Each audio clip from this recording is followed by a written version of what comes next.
Will you be free this next weekend? For once, come over to our house. I gladly accepted the offer from my son, Ethan, and eagerly anticipated that day. On the other hand, Ethan texted me that day. He promised to return shortly, but he had an important business to attend to. For now, he wanted me to unwind there. Finally, I arrived in front of their house after traveling by train and cab. The door didn't open right away when I hit the intercom. My granddaughter, Clara, finally showed up. I said, "Hello, Clara." She motioned for me to get closer, urgently. "Just a little while." "Enter this way," she murmured. Clara shoved me into the back room and appeared agitated for some reason. She said, "Grandma, get out through the back door quietly so Mom can't find you." Clara only told me it was important to keep her mom from finding out when I questioned why, and with that she returned to the living room. I stayed still, figuring we were playing hide and seek. At that moment, Sarah, the wife of my son, came out of the restroom just in front of the storage area. "Clara, is your grandmother here yet?" she inquired. "Not quite," Clara answered. With a quick snap of her tongue, Sarah picked up her phone. "The hag hasn't made an appearance at all. Cannot barely maintain time. It's her last chance. I guess it's time for a generational change." Was I really being called that old hag by her? The startling discovery, however, didn't stop there. Sarah started talking about something really unexpected. "My name is Amelia River. It's a lovely holiday today, and outside my window I can hear birds tweeting.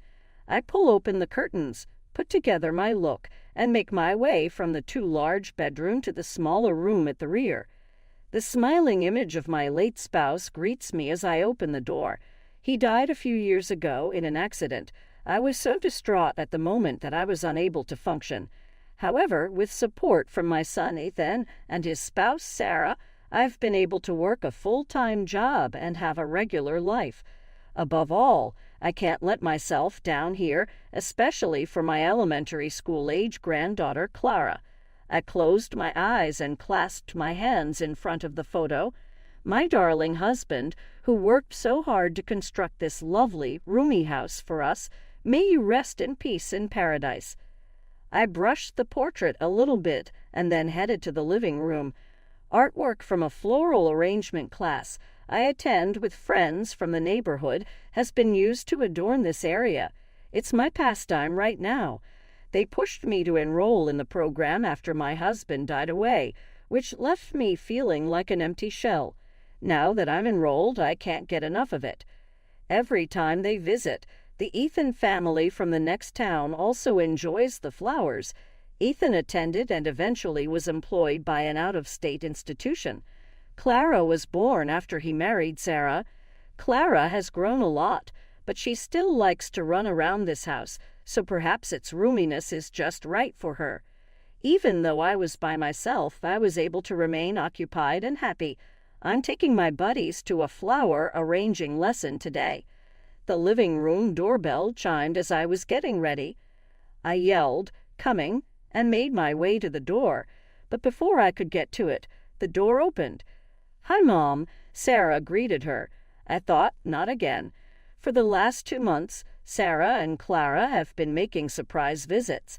At first, it was limited to the weekends with advance notice, but nowadays it happens almost every day without any notice.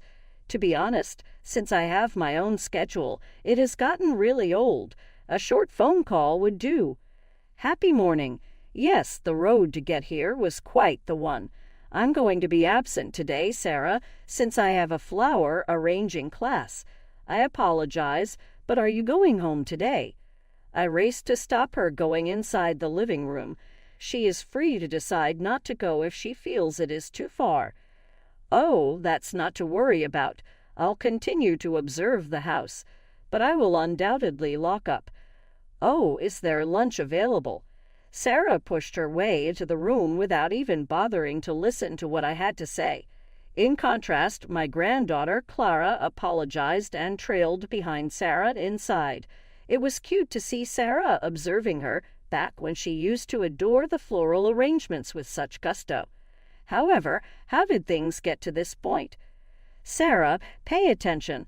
I've said it several times. Kindly notify me ahead of time so that I may come over, I said. Sarah casually said, well, it would be more trouble to notify you since I'm here anyway. I want no part in dealing with such annoyances. Her eyes were fixed on her smartphone as she sat boldly in the center of the couch. This is how she used to appear at my house, lazy, leaving the cooking to others. Clara shook her head and even offered to help. I don't want to be the annoying mother-in-law, but I can only take so much. I said, oh well, anyway, you should go home because I'm heading out now. How come? We've traveled a long way. Turning us away is awful, Sarah remarked. I've requested notice from you on several occasions, I answered. Surely Clara must be tired too, Sarah replied, leaning down to speak with her. Despite her grin, there was a chilly look in her eyes. After a little pause, Clara said softly, yes. See, your very cute granddaughter is in agreement. Could we just be a bit more understanding? Eventually, Sarah won out, and I had the two of them.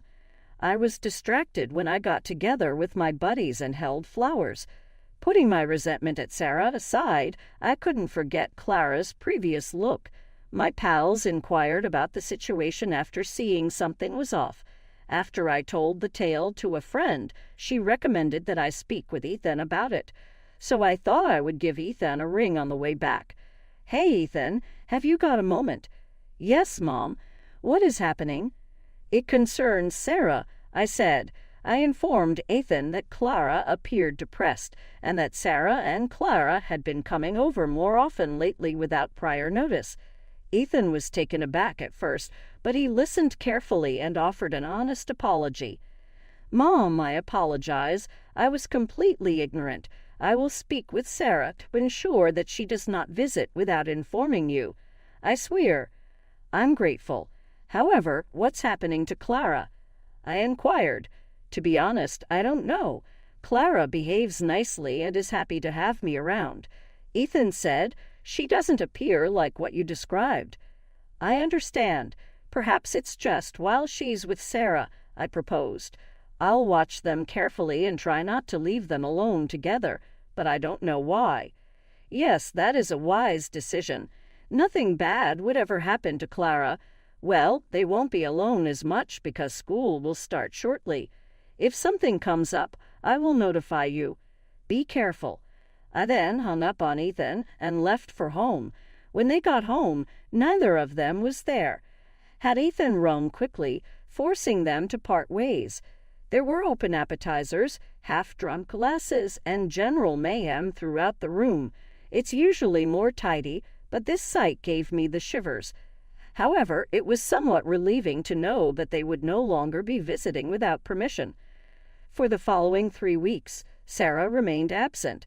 Though comforted, my worries regarding Clara did not go away.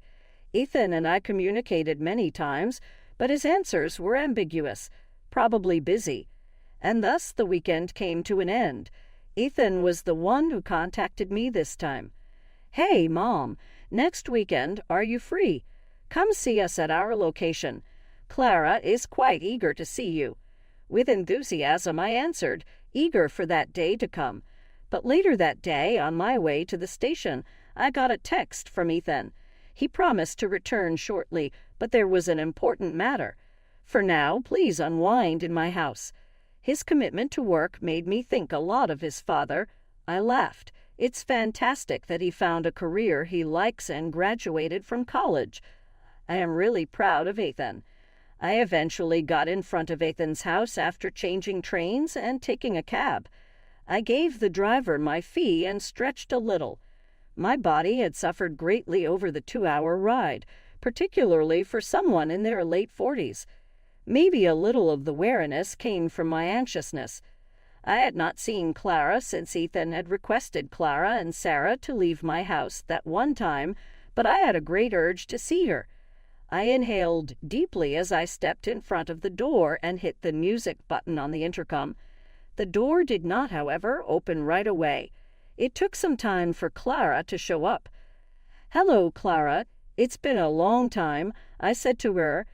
"Grandma, hold on. Come this way," Clara said in an agitated tone. "What do you mean, Clara? Not right now." Clara tugged my hand eagerly and, for some reason, ushered me into the storage room. Her look, so solemn for an elementary school student, was extremely odd. "Grandma, hide through the back door quietly," she said in a whisper.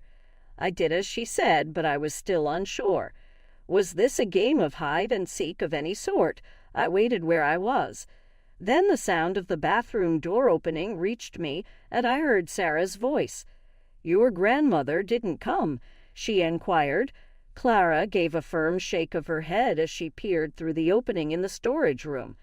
Sarah gestured back, clearly upset. They were exchanging nothing but silence. Sarah pulled out her smartphone and started a conversation.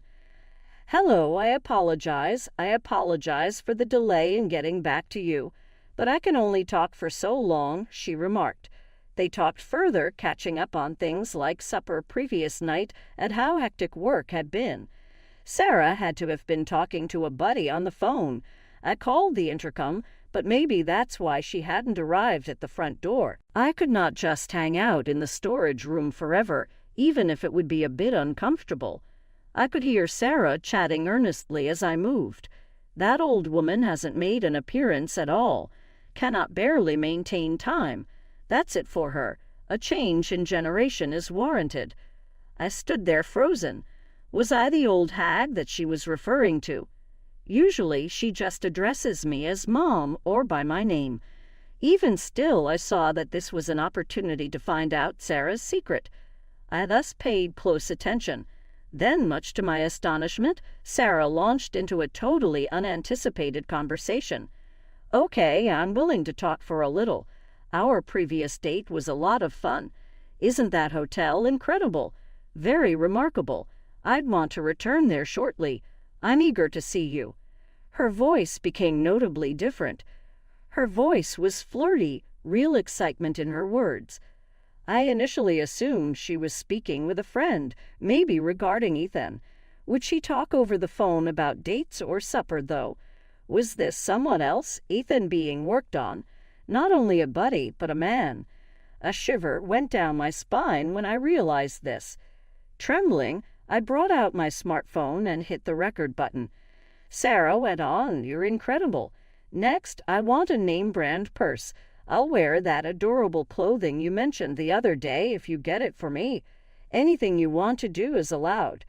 The information made me queasy. And Clara, her little kid, was right there the entire time. Clara recognized that her mother wasn't acting in a commendable manner, even if she might not completely comprehend. Clara figured there would be a major issue if I bumped across Sarah, who was talking on the phone to someone else. She then commanded me to hide in the storeroom after yanking my hand violently. Clara, who was still in first grade, was unwittingly carrying the burden of her mother's actions as she sat there looking dejected. The elderly hag is too obstinate to live. So that we may live together in harmony, I want her to go as soon as possible and give me that large house. Does she mean my house when she says that large house? What does "too stubborn to survive" entail, in her opinion? I made a strong effort to hold back what I wanted to say. My mouth became parched. It truly is quite frustrating. When I snapped a photo of the inside, she became irate. She appears to be going through menopause. I hope she will take note of my generosity. She kept saying awful things after that, including how my outfit was terrible and the menu was outdated. I was angry and saddened at the same time that she felt that way about me. I massaged my trembling body and reminded myself that staying furious and leaving now would not make things better. For now, I would simply have to put up with it. "Thank you very much for having the medication ready for me. I'll have to give her a ton of them so she can leave this place as soon as possible." As she spoke, Sarah moved the white powder she was holding into a cup. Though it was difficult to see through the opening, I thought it was a visitor's cup that I had given her many years prior. It seemed if someone had pressed a knife to my throat. I'm not sure what kind of medication it was, but I knew it wasn't good. Are you going to force me to drink that? My veins immediately stopped holding blood. I had always considered my son's wife to be a decent daughter, so I never imagined that she would do anything like this. Well, I should get off. My spouse will return shortly. I'll see you at the lodging. I adore you, Sarah said. Sarah said this while removing the smartphone from her ear. However, she continued to operate the screen while I was observing. The phone rang in my palm as a result of what she was doing. Aha! It was already too late when I quickly turned off my smartphone. Mom, is it possible that you heard that? The storehouse door opened, and I instantly shielded my eyes from the intense brightness. I slowly turned to face Sarah and noticed the icy grin she had given Clara that day. I'd never been terrified of a woman's grin before, much less one from a member of my own family. What topic are you discussing? I attempted to explain in a shaky voice. I just got here a few minutes ago, but it would have been useless. You did hear it, did you not? Bit by bit, Sarah reduced the space between us with a firm voice. I choose to be honest after accepting the reality. I turned to face Sarah after leaving the storage. Indeed, I did hear. What precisely is happening? Are you involved in a romantic relationship? I plucked up the guts to speak with her. To be honest, I was shaking with terror, but I had to make sure. My hands began to perspire and my body stiffened. Why are you treating this so seriously, really? My last conversation partner is only a buddy. Everything is false. Please put that out of your mind, Sarah said. She chortled, purposefully making it seem strained, through her nose. However, it couldn't be written off as a joke. Earlier, I heard the entire conversation. You didn't hear anything but my voice. It is impossible for you to know who was on the other end of the call. It's cruel to accuse me of having an affair. So, with whom are you speaking? It was only a friend, you know. Can we stop it right now? Without even glancing in my direction, she responded angrily and took up her smartphone right away. The topic of the talk made it plain that this wasn't your average buddy, yet nonetheless I felt undervalued. So, what about the disparaging remarks you previously made about me? Was that also a joke? I have never made a statement like that. Your level of paranoia is insane. Remove it. Do you possess any proof? Well, stop making unfounded charges in the absence of proof. I'm not in a relationship. Sarah spoke it loudly at that very time, and the front door flung open, revealing Ethan. Ethan glared at Sarah, nodded subtly at me, and turned to face Clara. Seizing the opportunity, I quickly approached Clara, who appeared taken aback. She started to cry softly in my arms as I gave her a kind embrace. Her body felt incredibly chilly, even though it used to be so warm. Oh, this child has been through a lot of pain up until now. I felt a wave of regret. I regretted not noticing it sooner. What made you return so quickly? How is work going? Ethan answered my question. Let's put an end to this. Everything about you is already known to me, including your affair, your interest in Mom's house, and the fact that you have touched Clara. What proof do you have for making such claims? Sarah made a demand.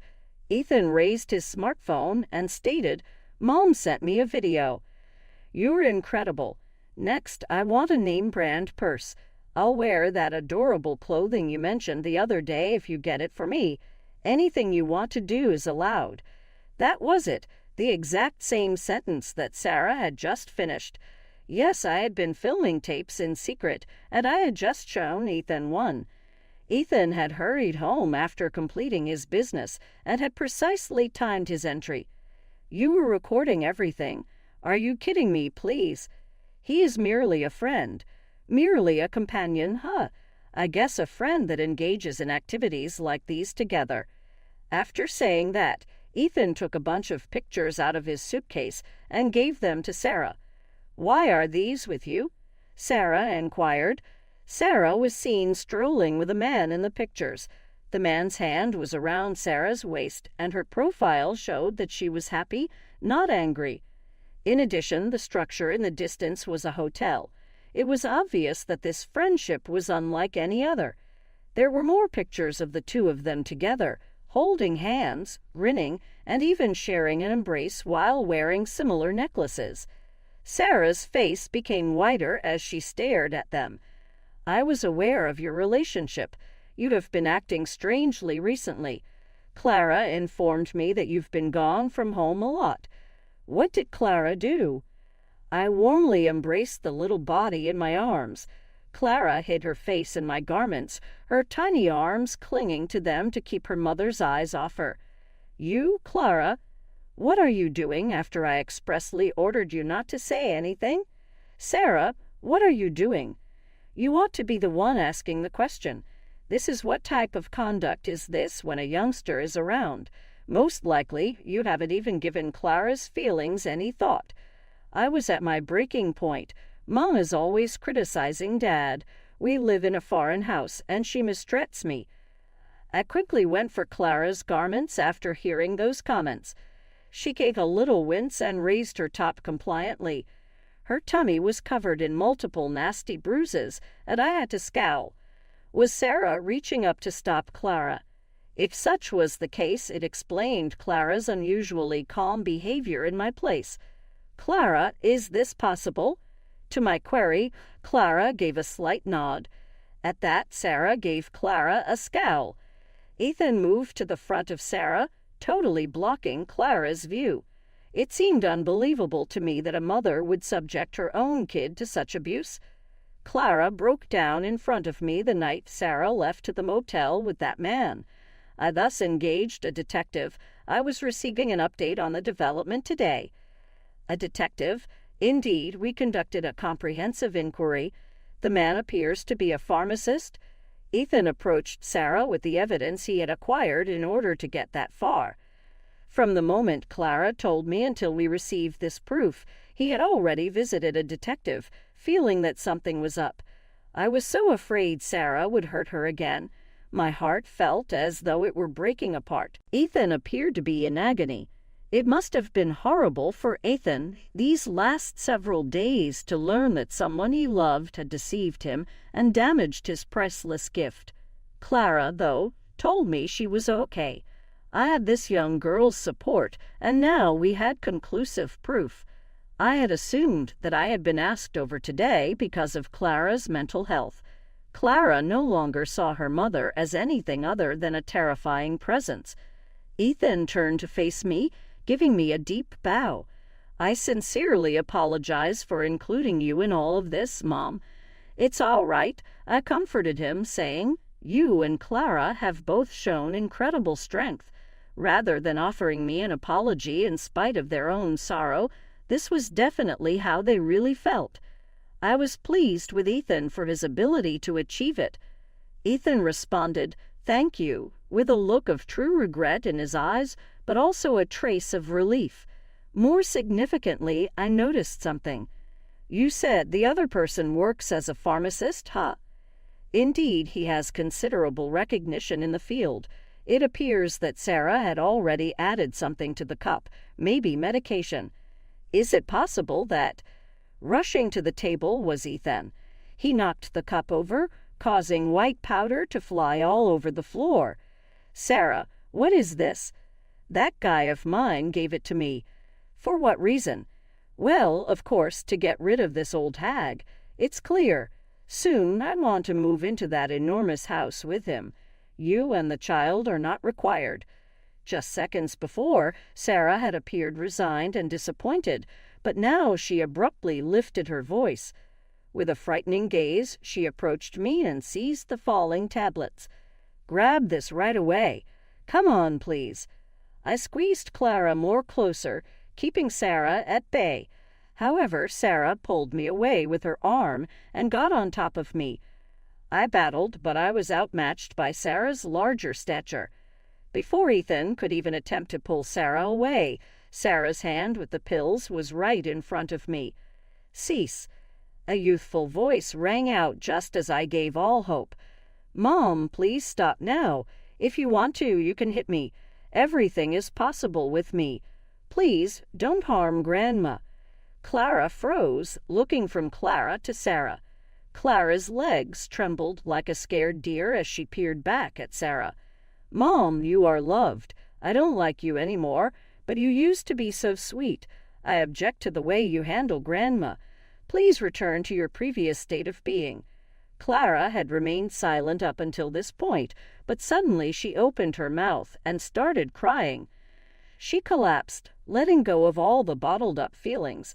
As Sarah saw what was happening, she opened her lips to say something, but instead she just slumped to the ground, seemingly giving up. No matter how horrible a mother's deeds may be, she might still be hit by a child's sincere scream. I made a police call. That medicine must be hazardous now. They'll do a thorough investigation. The police will provide us with further information. Clara was still weeping, so Ethan placed his smartphone back in his pocket and picked her up. He gave her a touch on the back to reassure her. "Clara was aware of your actions, but she chose not to inform me because she believed it would upset me. She also apologized to her father that day she told me. Consider the significance of it." Clara extended her hand to stroke Clara's head, but she stopped short. Most likely it was for the best. She had seen directly the impact a morally dubious mother might have on her offspring. In the days that followed, Ethan's hired investigator produced indisputable proof of Sarah's adultery. Sarah was reluctant to get a divorce at first, but she finally gave in. She was arrested along with her partner. They planned to kill me, take over that house, kill Ethan, and then get married again. They had committed a crime because of their avarice. Well, even if they made up for their transgressions, they couldn't afford to live in a mansion, since alimony and child support would completely deplete their inheritance and income. As expected, the drug they attempted to force me to take turned out to be dangerous. It seemed like the male pharmacist had stolen it without permission. Maybe I would have gone to my spouse if I had taken it. Ethan responded as follows when I conveyed this to him in jest.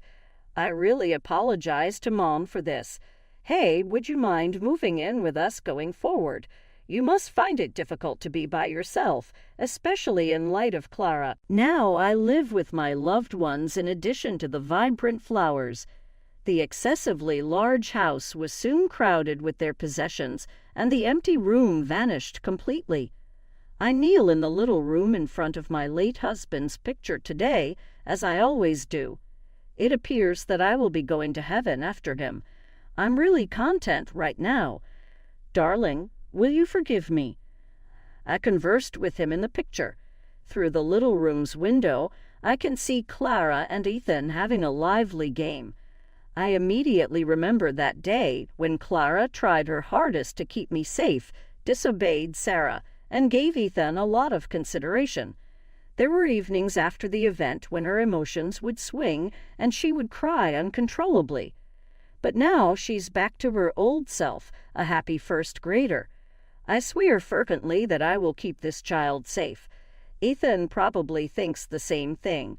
Grandmother, go get the ball. Yes, sweetheart. With a ball in my hand, I head towards Clara as I step out into the yard. She smiles at me with great joy as she chuckles. I can't resist giving her a strong embrace. It feels different from that day, her warm body. I feel a deep